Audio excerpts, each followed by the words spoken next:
లో మన రంగారెడ్డి జిల్లాలో సృష్టించింది కేసీఆర్ గారి ప్రభుత్వం.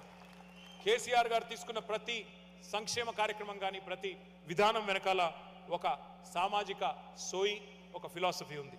ప్రతి స్కీమ్ వెనకాల ఒక మానవీయ స్పర్శ ఉంది, సామాజిక సంస్కరణ ఉంది, కొంత ఆర్థిక కోణం కూడా ఉన్నది.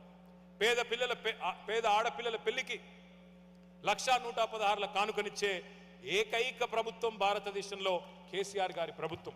12 లక్షల మంది ఆడబిడ్డలకు లగ్గాలు చేసింది కేసీఆర్ ప్రభుత్వం.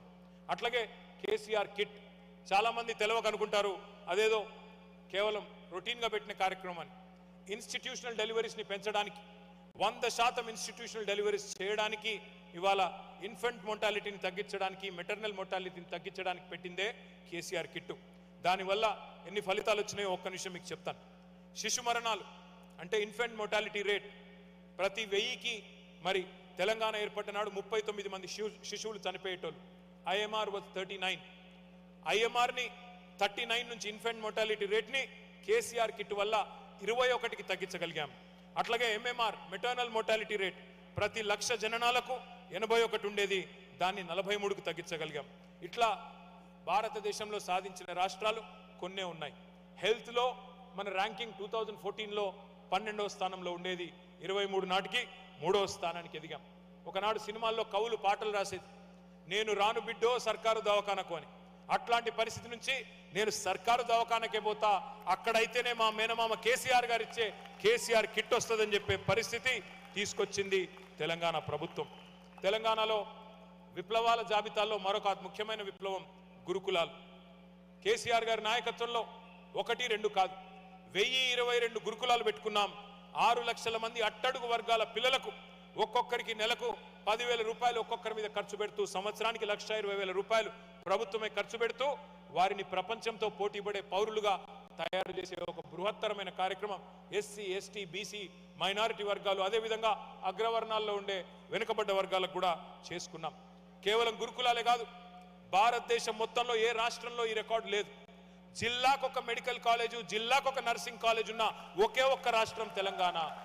కేంద్రం 0 ఇచ్చినా, కేంద్రం ఒక్క కాలేజ్ ఇవ్వకపోయినా మరి ప్రతి జిల్లాలో మెడికల్ కాలేజు, ప్రతి జిల్లాలో ఒక నర్సింగ్ కాలేజ్ పెట్టుకున్నది మన కేసీఆర్ గారి నాయకత్వంలో.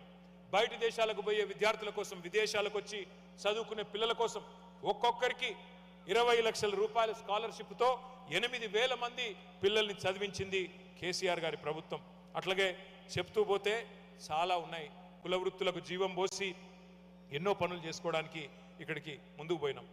But we have achieved a few things, but we have a lot more to accomplish, and if we really have to become a first world country, we really have a long distance to go. I request all the NRIs here, this is our chance to show the world that even thousands of miles away, the Telangana blood runs warm, loud and proud. This is not a plea, this is not a plea, it's a partnership. I stand here to reaffirm my unwavering commitment to the motherland through this vision we would like to call the Telangana dream. Your expertise is not just useful, it is necessary for our country now.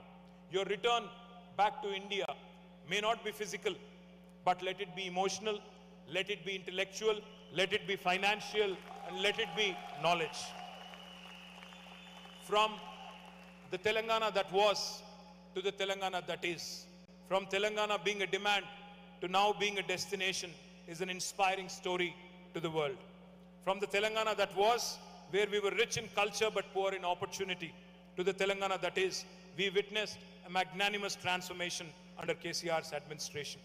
From irrigation to innovation, from Mission Kakatiya to T-Hub, our roots are strong and our wings are wide. ఇక్కడ ఉండే విద్యార్థులు కూడా చాలా మంది ఇక్కడ ఉన్నారు. వాళ్ళు నాకు తెలుసు, నేను కూడా ఇక్కడ చదువుకున్న విద్యార్థిని అమెరికాలో. ఇక్కడ ఇవాళ ప్రస్తుతం ఈ దేశంలో ఉన్న పరిస్థితుల దృష్ట్యా కొంత తెలుగు రాష్ట్రాలకు సంబంధించిన విద్యార్థులు, మన భారతీయ విద్యార్థులు ఇబ్బంది పడుతున్నారని చెప్పి నిన్న మొన్న కొంతమంది మిత్రులు చెప్తా ఉన్నారు. వారికి నాదొకటే సూచన.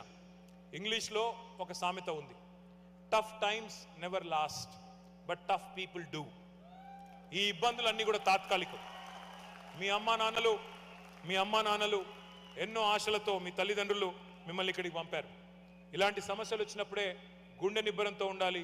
మీకు అండగా బీఆర్ఎస్ ఉంటుంది.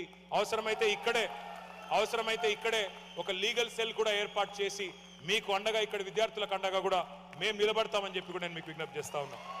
ఒక అన్నగా ఒక సోదరుడిగా ఇక్కడ ఉండే స్థానిక ఇమిగ్రేషన్ లాయర్లతో కూడా మేము మాట్లాడి అవసరమైతే ఒక ప్రత్యేక లీగల్ సపోర్ట్ కూడా మీకు అందజేస్తామని చెప్పి కూడా కేసీఆర్ గారి దూతగా నేను మీకు అభయం ఇస్తా ఉన్నా. ఇవాళ మీ అందరికీ తెలుసు, ప్రపంచమే ఒక నాలెడ్జ్ బేస్డ్ ఎకానమీ, విజ్ఞాన ఆధారిత సమాజాలు, దేశాలు అగ్రస్థానానికి ఎగబాకుతున్నాయి. ఇన్నోవేషన్, టెక్నాలజీ, నూతన ఆవిష్కరణలు దేశాల మనుగడకు, వ్యక్తుల మనుగడకు, సంస్థ మనుగడకు కీలకంగా మారినాయి. క్వెస్ట్ ఫర్ ఎక్సలెన్స్, నిరంతర విజ్ఞాన అన్వేషణ కొనసాగుతూనే ఉంటుంది. Quest for excellence is incessant. శతాబ్ద కాలంలో జరిగే మార్పులు గతంలో ఇప్పుడు దశాబ్ద కాలంలోనే జరిగిపోతున్నాయి. ఎన్నో మార్పులు ఏడాదిలోనే జరిగిపోతా ఉన్నాయి. చాలామంది మీరు డెవాప్స్ జాబ్స్ పోతాయి, ప్రోగ్రామింగ్ జాబ్స్ పోతాయి ఏఐ రెవల్యూషన్ వల్ల అనే ఆందోళన కూడా మీలో ఉన్నది. కృత్రిమ మేధస్సు ఏఐ ప్రపంచాన్ని ఊపేస్తున్నది. మార్పు జరిగిన ప్రతిసారి భయము, ఆందోళన సహజం. అందరం మనుషులమే. తట్టుకోగలమా, నెట్టుకు రాగలమా అనే సందేహాలు వస్తూనే ఉంటాయి. కానీ మార్పు అనివార్యం. Change is the only constant. ఆ మార్పుల్లో మనం మనుగడ సాధించాలి అంటే మార్పుకు అలవాటు పడాలి, మార్పును ఆస్వాదించాలి. చార్ల్స్ డార్విన్ చెప్పింది కూడా ఇదే. It is not the strongest of the species that survive, not the most intelligent that survives, it is the one that is most adaptable to change. ఎవరైతే మార్పును ఆస్వాదిస్తారో, మార్పును స్వీకరిస్తారో, మార్పును స్వాగతిస్తారో వారు మాత్రమే సర్వైవ్ అవుతారు. మనకు తెలివి ఎక్కువ ఉందా లేక మనకు ఎక్కువ సంపద ఉందా అన్నది కాదు, ఎవరైతే జరుగుతున్న మార్పును, సామాజిక మార్పును స్వాగతిస్తారు అని. The only way to survive in today's world is to constantly skill, upskill and reskill.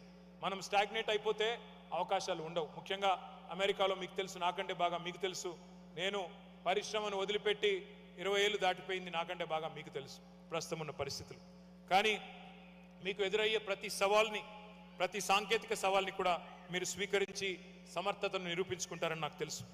దానికి మీకు తెలంగాణ కథ, తెలంగాణ విజయగాథ మీకు స్ఫూర్తినిస్తుంది. కేసీఆర్ గారి 14 ఏళ్ల పోరాటం కూడా మీకు స్ఫూర్తినిస్తుందని చెప్పి కూడా నేను నమ్ముతా ఉన్నాను.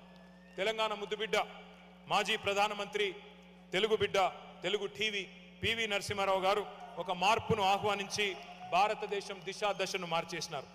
సంస్కరణలకు ఆద్యుడై ప్రపంచీకరణకు తలుపులు తెరిచి భారతదేశ ఆలోచన సరళిని కూడా మార్చేసిండు. మన భారతీయులు, మన తెలుగువారు ఈరోజు గ్లోబల్ కంపెనీలకు సారథులై గొప్పగా రాణిస్తూ ఉన్నారు. మీరు మీ వృత్తుల్లో, మీ ఉద్యోగాల్లో, మీ వ్యాపారాల్లో మరింత ఎత్తుకు ఎదగాలని మనస్ఫూర్తిగా కోరుతా ఉన్నాం. ప్రపంచమంతా మీరు విస్తరించండి, మన మేధస్సు గొప్పతనం చాటుతూనే ఉండండి. కర్మభూమి మీద కార్యదక్షులై వర్ధిల్లండి, కానీ జన్మభూమి రుణం కూడా తీర్చుకోండి, తెలంగాణలో పెట్టుబడులు పెట్టండి. బీఆర్ఎస్ పార్టీ మీకు ఎప్పుడూ అండగా ఉంటుంది. ఖచ్చితంగా విదేశాల్లో ఉన్న ప్రవాస తెలంగాణీయుల సంక్షేమం గురించి కృషి చేస్తూనే ఉంటుంది. తెలంగాణ నుంచి టెక్సస్ దాకా, హైదరాబాద్ నుంచి హ్యూస్టన్ దాకా, ఒక్క మాటలో చెప్పాలి అంటే సిరిసిల్ల నుంచి సిలికాన్ వ్యాలీ దాకా మనందరి గుండె చప్పుడు